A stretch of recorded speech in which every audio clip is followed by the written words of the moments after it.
right, so I am headed up to the mountains as I usually do on my days off. Got little Minnie. She's sleeping. So cute. Look at her. Little sleeping beauty there. I love this dog.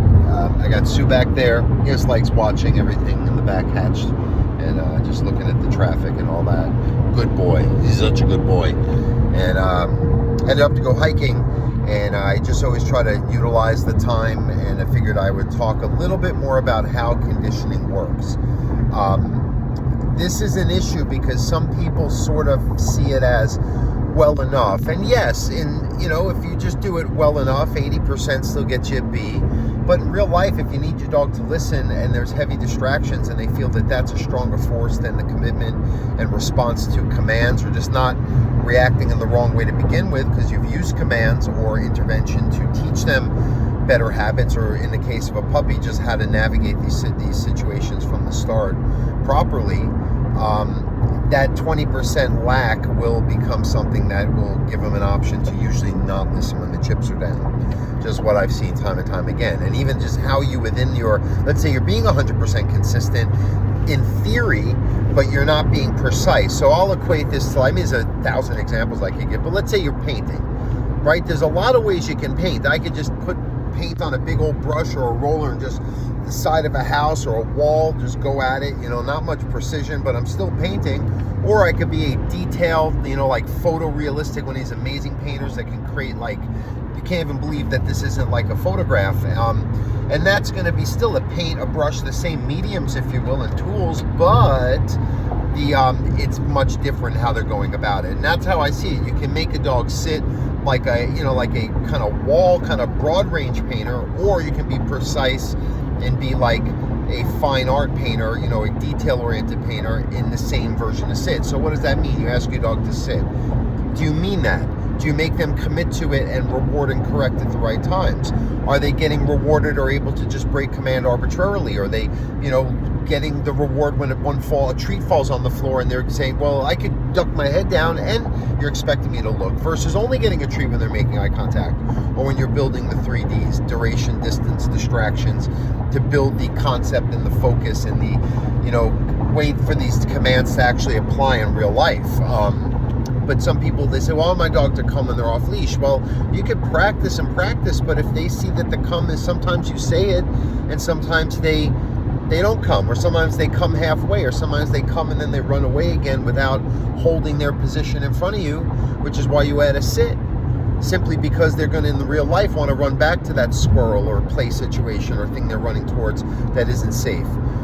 Because you haven't been 100% consistent. And again, even if my dog comes every time I call him. How do they come? Do they just come and run circles around you? Do they come within 10 feet and run back?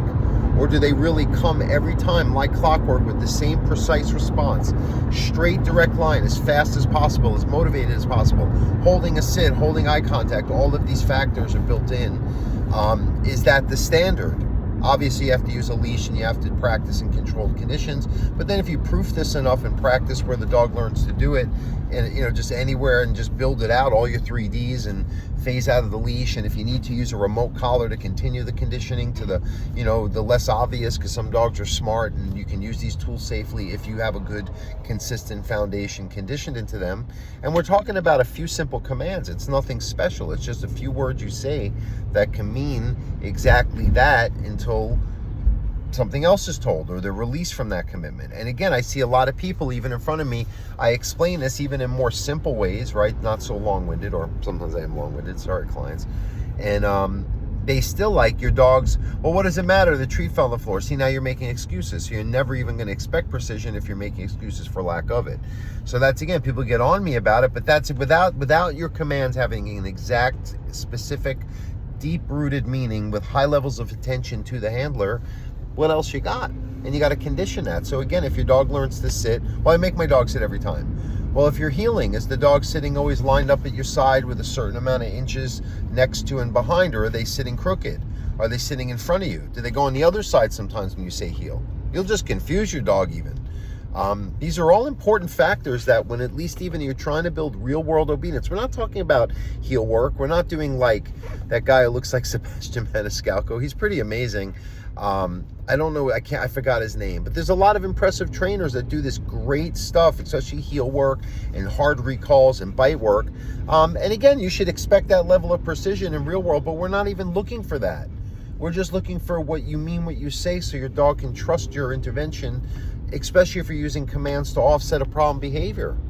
If you teach your dog, oh, don't jump, sit when you see a new person at the door, but you're letting them shift around with that sit, or still like wag their butt and just try to pull out of that sit, they're not really sitting. You're just forcing them physically. Mentally, there's no commitment. And again, there's no precision in the commitment to command, where you're getting sitting exactly at my side, exactly looking at me, offsetting the problem that you're most likely using these commands to replace to begin with, because it's gotten too far. So now you got to be really strict to develop a new neural pathway or a new association for that dog to learn to be calmer and buffered. So at least one day you don't have to train them like this. That's another reason why you have to be so exact, because as soon as the dog's off leash, they're going to not even listen. So when you have the leash, you have the treats, you have everything, the training equipment, the collar, all that stuff set up, make it work, use it, have a strategy. Don't just always react to your dog.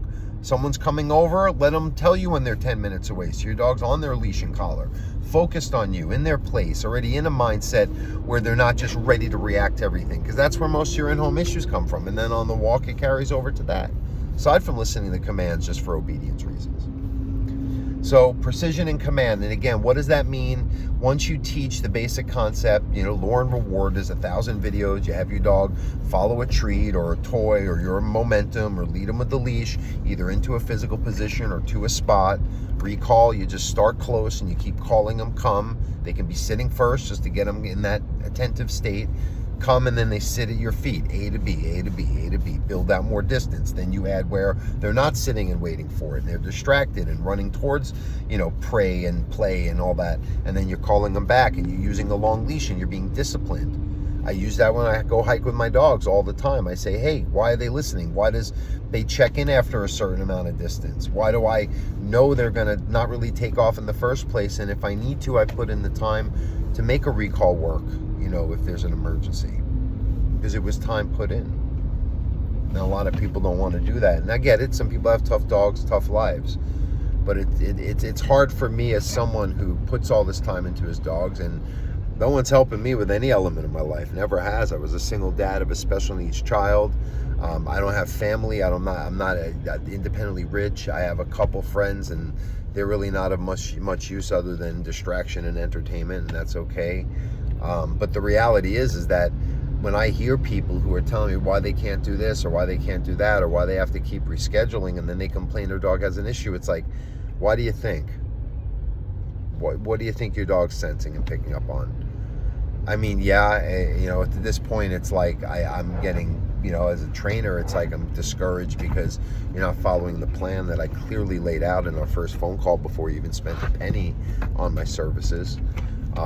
But again, then when we do it, you've got to actually apply it. You've got to follow the rule. It's why I use commands. It's the most straightforward way you can communicate to your dog and get him to trust what you tell him to do is valid, and back it up and mean what you say in a very precise way. I probably said precise 3 dozen times. Good. Precision is what this is about. Consistency, timing, awareness, self-awareness, planning, turning off the emotions, stop making excuses. So many people, when I tell them it's, but isn't this breed, or my last dog, or because I'm this, or because they're that, or they just wanted this, dead in the water. That's the mindset why everyone calls me. It's what you did with your dogs.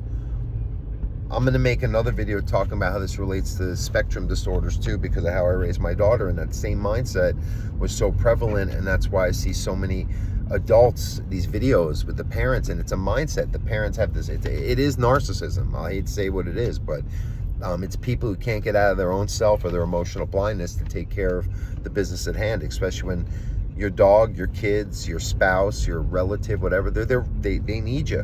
Who else is going to be there for them? So that non-willingness, that putting your things first, your conveniences, your comfort zones, of course dogs are going to pick up on that stuff. And again, there's a lot of other realms where this is affecting the growth and the help of those who have no ability to help themselves initially, and then teaching them. The whole idea is for your dogs to be able to self-correct and make the right behavior choices, because you lead them only down one path, and that becomes normalized. So this is going to be a podcast. We're going to make this an episode here because we're at 10 minutes, and I think there was some halfway decent points made here.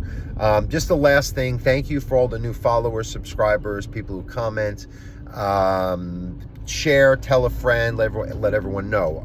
I also do, most of you will probably not be in Los Angeles area, or I'm in Alaska as well. I have a house there from time to time. But I do Zoom and FaceTime and phone coaching all day long. It works great. If you think you can benefit from my assistance and guidance as a dog trainer, problem behavior, puppy training, just reach out, dogtrainingla.com. And again, thank you. Please, don't forget to like, subscribe, all that good stuff. Trying to build a little bit of a following. I also have other social media platforms, Instagram, Facebook, TikTok. You can look up the Dog Savant. I think the only one that's different is my YouTube. It's Dog Training LA, just like my website, dogtrainingla.com. And if you're in the Los Angeles, San Fernando Valley kind of area, reach out. I would love to help you with your dog in person. Thanks again. Have a good day.